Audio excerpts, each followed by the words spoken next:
3 வெங்காயம் நீட்டு வாக்கில் கட் பண்ணி வச்சுருக்காங்க. 2 பச்சை மிளகாய் போட்டுக்கலாம். கொத்தமல்லி போட்டுக்கலாம். கருவேப்பிலை போட்டுக்கலாம்.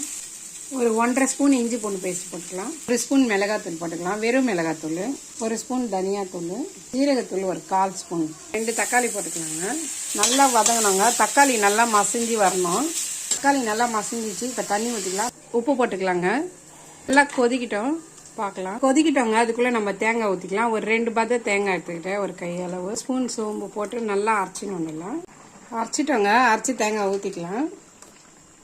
ஊற்றி 2 கொதி வந்ததும் நம்ம அதை போண்டா போட்டுக்கலாம். நல்லா கொதிச்சு இப்போ நம்ம இது போட்டுக்கலாம். ஃப்ரை பண்ணி வச்சதை போட்டுக்கலாம். அவ்வளோதாங்க. சூப்பரான சைதாப்பேட்டை வர்ற கறி ரெடி ஆயிடுச்சு. நீங்களும் இதே போல் ட்ரை பண்ணி பாருங்கள்.